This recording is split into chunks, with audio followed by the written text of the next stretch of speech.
Pour être franc, je suis un peu embêté parce que je devais aller chercher mon fils à la crèche aujourd'hui. Alors, mon fils, il a 2 ans et demi, c'est un petit blond avec des grands yeux bleus, il s'appelle Basile, et franchement, mais il est trop mignon. Et donc, je devais aller le chercher à la crèche, sauf que je me suis retrouvé coincé dans une réunion, mais interminable, vous voyez le genre. Donc, j'envoie un texto à ma femme pour lui demander si elle peut aller chercher Basile à ma place. Et là, elle me renvoie une réponse avec des emojis.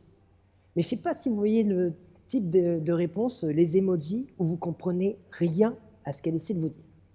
Donc, c'est-à-dire que moi, quand je vois ça, je me dis, alors soit elle est en train de me dire, non mais Henri, tu te fous de moi là, mais ce soir, c'est même pas la peine de rentrer à la maison, c'est mort. Hein. Ou bien elle est en train de me dire, ah non, non, non, mais Henri, là, moi, c'est pas possible, moi aussi, je suis bloqué, je peux pas y aller, je suis désolé. Faut dire que c'est pas facile d'interpréter des emojis quand on n'est pas traducteur d'emojis. Ah oui, parce que je sais pas si vous savez, traducteur d'emojis, aujourd'hui, c'est un job. Il y a Keith Brownie, qui est le premier traducteur d'emojis professionnel. Ça fait partie de tous ces nouveaux jobs au même titre que Data Scientist, Scrum Master ou UX Designer. Dans tous les cas, il va falloir vous y habituer, hein, parce que des nouveaux jobs, on va en voir passer. Tenez, par exemple, parce qu'on est tous concernés, hein, si je prends 3 personnes dans la salle, là par exemple, vous 3 en face, parmi vous 3, il y en a 2 qui vont connaître d'énormes changements dans leur job. Qu'est-ce que ça nous dit, ça? Eh bien, ça nous dit qu'on est ignorant face à la compétence de demain. Et cette ignorance, à mon sens, c'est une chance. C'est une chance de se réinventer. C'est une chance d'évoluer. C'est une chance de réussir. En tout cas, moi, c'est ce qui m'arrive. Si on revient une dizaine d'années en arrière, j'ai 25 ans, je suis diplômé d'un master de gestion et il faut se lancer dans la vie active. Alors, dans ma promo, il y a Thibaut, il enfile son costard et va bosser chez KPMG en audit. Et puis il y a Sarah, avec ses longs talons et son petit tailleur, elle va bosser en marketing chez L'Oréal, parce qu'elle le vaut bien. Et moi, qu'est-ce que je décide de faire? Eh bien, moi, je décide de me lancer dans une carrière artistique. Je deviens musicien. Donc, je fais le tour de France en chantant mes chansons avec ma guitare.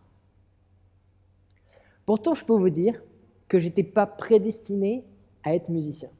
Premièrement, je n'ai pas une formation à proprement parler en tant que musicien. J'ai appris en autodidacte. En plus, je ne viens pas du tout d'un milieu artistique. Ma mère, elle est philosophe, mon père, il est businessman. Donc, autant vous dire que j'y connaissais pas grand-chose. Alors, pourquoi je vous raconte ça?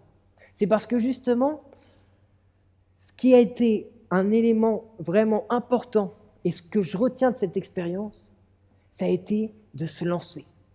Donc, je vous invite à oser l'ignorance. Lancez-vous. Donc, au bout de 5 ans, je décide de garder mon projet musical en parallèle d'un job plus classique. Et mon projet musical, je me mets à collaborer avec Hassen Jegbal, un énorme musicien qui a 25 ans de métier de plus que moi et qui devient mon mentor. Et il se passe une chose assez étrange. Dès ma première session avec Hassen, j'ai l'impression que je suis un gamin qui n'a jamais fait de musique de sa vie. Alors que pourtant, ça faisait quand même 5 ans que je faisais ce métier. J'ai fait des centaines de concerts, j'ai sorti 2 disques. Et là, je me retrouve au bout d'1 heure avec Hassen en ayant l'impression que c'est la première fois que je fais de la musique et que j'ai tout à apprendre. Je veux dire que ça vous apprend l'humilité. Et ce qui est encore plus intéressant, c'est que depuis que je travaille avec Hassen, ça fait plusieurs années, à chaque session, j'ai ce même sentiment d'être le gamin qui est en train de tout découvrir. Et finalement, je vais même chercher ce sentiment. Je vais chercher en fait mes zones d'inconfort, mes zones d'ignorance pour pouvoir évoluer. C'est ça qui me fait progresser. Donc finalement, c'est cultiver mon ignorance.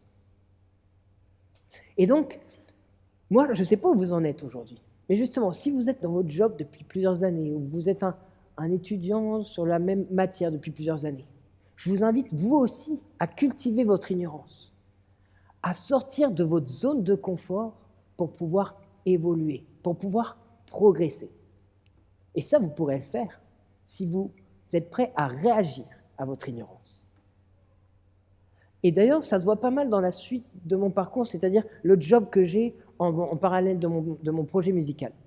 À savoir que j'ai suivi un cours en ligne, accessible à tous, un MOOC, d'un prof de musique que je suivais depuis un moment.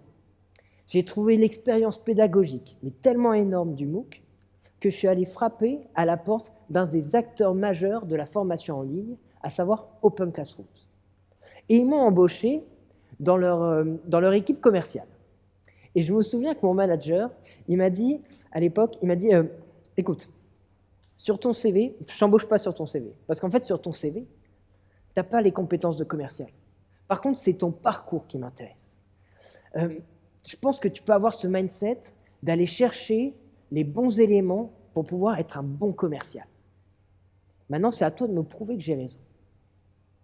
Et c'est ce que j'ai fait. Donc, puisque j'avais un mentor dans ma carrière artistique, je suis allé chercher un mentor dans mon job de commercial. Et je suis allé demander au culot à Nicolas Mirail, qui est le directeur commercial de LinkedIn France, de me mentorer. Et il a été d'accord. Et résultat, on se voit 1 heure par mois et on fait le point et il me donne toutes les clés pour pouvoir mieux piloter mon activité commerciale. Et je me suis fait un bon ami au passage. Ensuite, j'entendais parler du social selling comme une nouvelle compétence pour les commerciaux à l'heure du numérique. Donc, j'ai suivi des conférences en ligne sur le social selling.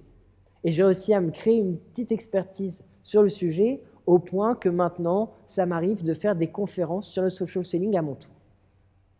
L'idée, c'était vraiment d'aller chercher les compétences selon les besoins qui émergeaient au quotidien. Dernièrement, par exemple, j'accompagne énormément mes clients sur des gros projets stratégiques. Qui dit projet, dit gestion de projet. Donc j'ai suivi un cours en ligne, un MOOC, sur la gestion de projet. Et je peux vous dire que je m'en sers tous les jours. Et donc en faisant ça, je me suis retrouvé à être aussi performant, voire plus performant, que des commerciaux qui pouvaient avoir 10 ans d'expérience de plus que moi, mais qui n'avaient pas remis à jour leurs compétences. Et si on prend un peu de recul, finalement, d'aller piocher à droite, à gauche, des compétences par itération successive, en fonction des feedbacks et des besoins que je pouvais identifier sur mon quotidien dans mon job. Et bien en fait, sans le savoir, j'étais en train d'appliquer les règles de l'agilité, les grands principes de l'agilité à mon parcours. J'étais en train de devenir un apprenant agile. Et ça, c'est une compétence essentielle dans un monde qui bouge comme le nôtre. Il faut devenir cet apprenant agile. Parce que vos hard skills, vos compétences techniques, elles sont vouées à être obsolètes hyper rapidement. Alors j'imagine que quand je dis ça, il y en a parmi vous qui commencent à paniquer. Je pense aux 3 de tout à l'heure, qui depuis tout à l'heure commencent un petit peu à paniquer. Eh bien, en fait, il n'y a pas lieu de paniquer. C'est-à-dire que même si vous vous dites, mais attends, Henri il est en train de m'expliquer que mes compétences, elles vont être obsolètes, que j'ignore la compétence de demain dans mon job, mais comment je fais pour rester employable, moi? Devenez justement cet apprenant agile. Ce qu'on va regarder aujourd'hui, c'est votre capacité à apprendre, votre capacité à vous adapter à un monde qui change. Et pour ça, commencez par oser l'ignorance, accepter l'incertitude. Ensuite, faites de cette ignorance votre allié, cultivez-la et réagissez à cette ignorance en vous formant au quotidien. Par exemple, vous pourriez très bien, je ne sais pas si parmi vous, il y en a qui tiennent un journal intime, mais vous pourriez très bien commencer par tenir un journal d'apprentissage dans lequel tous les jours, vous allez écrire ce que vous avez appris dans la journée et ce qui serait intéressant d'apprendre demain. Ça va changer votre vie et vous allez commencer à rentrer dans ce mindset de l'apprenant agile. Bon, c'est pas tout, mais il faut que j'appelle ma femme pour savoir si elle allait chercher Basile. Parce que sinon, moi, je vais retrouver les services sociaux à ma porte ce soir. Donc, je vous invite à devenir cet apprenant agile. Parce que la compétence absolue dans un monde qui évolue, c'est de savoir cultiver la prochaine. Merci.